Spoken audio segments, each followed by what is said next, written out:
हमारा कार्य आज से शुरू हो बाबू, इस पर हो। यहाँ ये साइकिल जीतने के ऊपर आप काम करो, ठीक ना। और ये क्या है, राष्ट्रीय युवा दिवस के शुभ अवसर पर आरोही एजुकेशन सेंटर की तरफ से आरोही क्विज प्रतियोगिता पार्ट 2। जैसे बहुत सारे पिक्चरों के पार्ट 2 आते हैं, वैसे हमारे क्विज प्रतियोगिता के भी पार्ट 2 आ चुके हैं, ठीक ना। चलो, तो कुछ इसमें भी एक शायरी लगी हुई है। पुरस्कारों की लगने वाली है झड़ी, आ गई है आरोही क्विज प्रतियोगिता की घड़ी।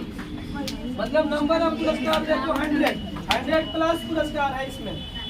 आप अपनी संख्या इसमें तय करो कि आप इसमें आ रहे हो कि नहीं आ रहे हो, ये आप ही के ऊपर डिपेंड करेगा। 100 इधर है, और साथ ही साथ आप एक पुरस्कार अपने गुरु को भी दे सकते हो, गुरु द्रोण पुरस्कार।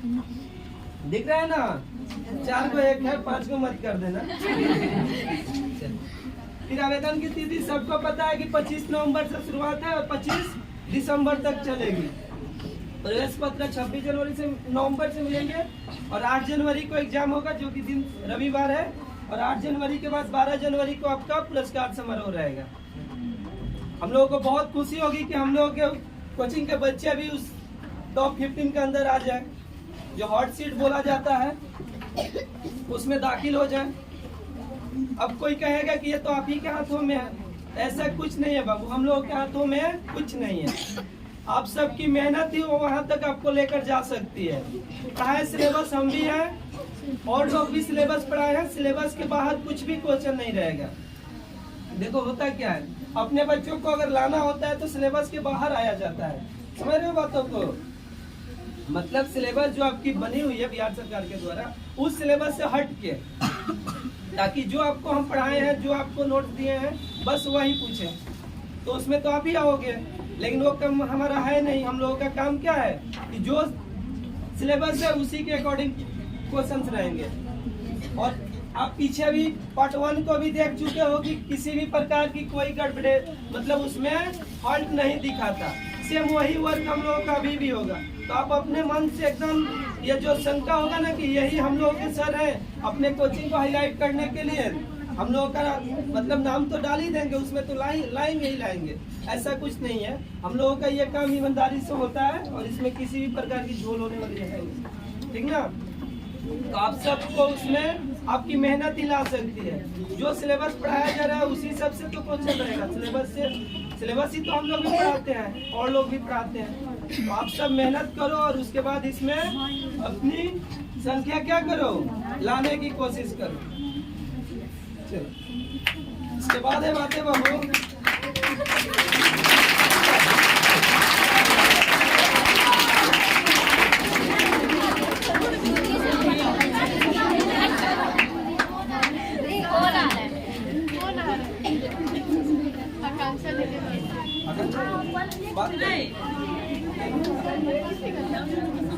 चलो एक बात है, मित्र वही बनाओ जो भीड़ में खोने ना दे। मित्र वही बनाओ जो भीड़ में खोने ना दे, और लक्ष्य ऐसा बनाओ जो रात में सोने ना दे।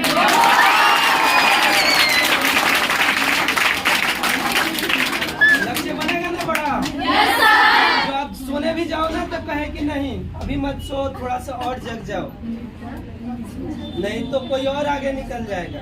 उसे आगे नहीं निकलने देना है। जो हमने टारगेट सेट किया है उसको अभी अचीव करना है, ठीक ना।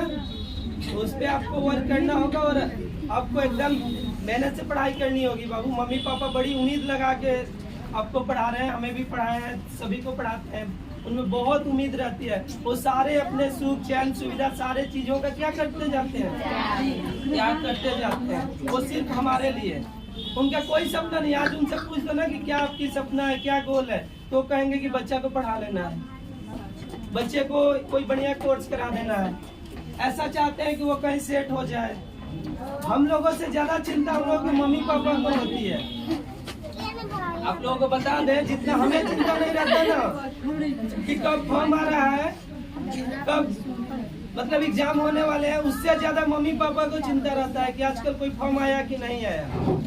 एग्जाम अगर मान लो कि 3-4 महीने में कोई नहीं पढ़ा हम लोग का, तो वो लोग पूछते रहते हैं कि क्या हुआ कि हरम तू बाबू नहीं क्या भरत का, देखने है कि वो परीक्षा देने जाते रहे गाँव से बगल वाला लड़का भी कोई, समझ रहे हो बातों को। मतलब आप फॉर्म नहीं भर रहे हो, तो उसके बाद इस रिजल्ट के बारे में तो मम्मी पापा एकदम पता लगाते रहते हैं कि गांव में किसका रिजल्ट हो गया ना किसी का, तो आपसे फिर बात करेंगे कि उसका रिजल्ट हो गया का, मतलब आजकल कोई दिक्कत चला देखा जी पढ़ाई बढ़िया से नहीं हो, समझ रहे हो। तो हम लोगों से ज्यादा टेंशन उन लोगों को होती है। 6 महीने अगर पैसा फॉर्म के लिए ना मांगा जाए तो भी टेंशन उन लोगों को हो जाता है कि आखिर 6 महीने से पैसा कहीं नहीं मांग रहा है कि फॉर्म लग रहा है नहीं भरेगा का, इधर कोई फॉर्म ही नहीं भरा, 1-2 फॉर्म भर दो, तब वो डेली पूछते रहते हैं कि उसका एग्जाम कब पढ़ने वाला है। एग्जाम अपना भूल जाता है आदमी की बाद में पढ़े, उन लोगों को टेंशन है कि जल्दी पढ़े ताकि जल्दी एग्जाम दे, एग्जाम क्रैक करे, जॉब ले, घर की परेशानियों को क्या करे, दूर करे। और हम लोग सोचते हैं कि थोड़ा सा और टाइम मिल जाए, थोड़ा और सिलेबस पढ़ लेते हैं, लेकिन कितना भी समय मिले हम पढ़ नहीं पाएंगे, ठीक ना। सीरियस होकर और एक टाइम अपना गोल सेट करके कितने समय में हमको ये अचीव कर लेना है, तभी हम कर सकते हैं। और मेहनत करते रहना चाहिए, लक को छोड़ देना चाहिए। वो आपके लक होगा, लक में तो आएगा, नहीं होगा नहीं आएगा, उससे घबराना भी नहीं चाहिए। सफलता और असफलता आते जाते रहता है, ठीक ना। वो कहा जाता है ना कि सफलता मिले या ना मिले ये तो अलग बात है, हम कोशिश भी ना करें ये तो गलत बात है ना। उसका ध्यान ही नहीं देना है। भगवान श्री कृष्ण भी कहते हैं ना कि हमें कर्म करते रहना चाहिए, फल की चिंता छोड़नी नहीं चाहिए। अगर हम अच्छा काम करेंगे तो उसका फल भी हमें अच्छा ही मिलेगा। आम की पेड़ अगर बो दिए तो आम ही मिलेगा ना, वैसे ही अगर परिश्रम कर दिया तो परिश्रम का फल होता है सफलता। परिश्रम का फल क्या होता है? परिश्रम करो तो उसका जो रिजल्ट मिलेगा, जो उसका फल मिलेगा वो सफलता मिलेगी। तो उसी के ऊपर वर्क करना है। और इसके साथ ही आप लोगों का हमें इस क्विज प्रतियोगिता में बाबू बहुत ज्यादा सहयोग चाहिए। हम लोग 5-6 आदमी से कुछ होगा नहीं, जब तक ले आप लोग अगर मन से साथ नहीं दोगे ना, तब तक हम लोग क्विज प्रतियोगिता को सफल नहीं बना सकते। पिछली बार के बच्चों का हम बहुत बहुत धन्यवाद करना चाहेंगे जो काफी सहयोग दिए थे हम लोग।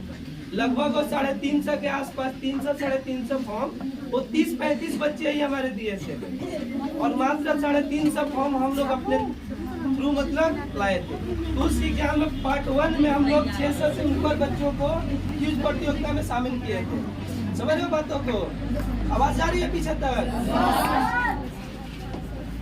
तो 600 प्लस बच्चों को हम लोग इनवाइट कर लिए थे, मतलब जोड़ लिए थे क्विज प्रतियोगिता के साथ। और उस टाइम कितने लोग थे? तो 30 बच्चे थे हमारे पास, और हम लोग जो टीचर लोग 4-5 जो थे, तो 30 और 5 35 मिल के अगर 600 प्लस कर सकते हैं, तो क्या ये 200 का स्ट्रेंथ जो है हम लोगों का 200 के प्लस ही है, माइनस में नहीं है, कुछ अपसेंट है कुछ, तो वो स्ट्रेंथ क्या 1000 प्लस नहीं करा सकता है? अगर हर स्टूडेंट ये सोच ले कि बस हमारे थ्रू 5 फॉर्म हम लोग को क्या करनी है, भरवा देनी है, 5, 4, 5, 3 मन से, एक को नहीं भरा रहा है कोई बात नहीं, लेकिन आप अपनी क्या करो, वो कहते हैं ना कि 100% वाली क्षमता जो दो। जैसे वो पुल बन रहा था राम सेतु, तो कौन हेल्प कर रहा था? राम सेतु वाला में नाम सुने हो? एक गिलहरी जो थी बालू को लेकर जाकर दे रही थी ना, वो दिन भर में ना वो पूरा जिंदगी में कितना बालू दे पाती? 1 टोकरी 2 टोकरी यही नहीं दे पाती। लेकिन उसके जो सहयोग है आज इतिहास में दर्ज हो गया है ना, याद किया जा रहा है ना कि उस गिलहरी ने जितना हो सकता था अपना वर्क किस ईमानदारी से किया था। तो उसे ही हमें फॉलो करना है। रामायण महाभारत पुराण सबको शामिल करो, उस सब में ज्ञान बहुत है, ठीक ना। आज जितना ये साइंस चल रहा है ना, सब उसी के बेस पे चल रहा है, गीता के बेस पे, कुरान के बेस पे, रामायण के बेस पे। जितने ये जो हमारे धार्मिक ग्रंथ है वो काफी इम्पोर्टेंट है, इनसे बहुत ज्ञान मिलने वाला है। तो आप सब बाबू सहयोग करोगे या नहीं करोगे? दिल से? Yes sir. Yes sir. 1000 plus की टारगेट पूरा कर लेंगे ना हम लोग? चलो बहुत बहुत धन्यवाद।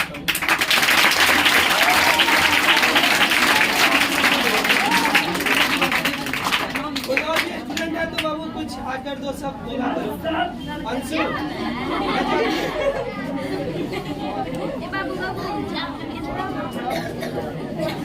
चलो अंशु, यही थी जो प्रतियोगिता में टॉप 15 में जगह बनाई थी। और इसके साथ ही एक और भी कोचिंग का एग्जाम हुआ था, जिसमें ये 6 क्लास में होते हुए भी एक अगले क्लास में जाकर भी क्विज प्रतियोगिता देकर उसमें टॉप 10 के अंदर आ गई थी। तो इसके पढ़ाई का मतलब और जुनून को देखकर काफी अच्छा लगता है कि ऐसे स्टूडेंट अगर सब परिश्रम करें तो काफी अच्छा लगेगा। तो इसके लिए एक जोरदार ताली।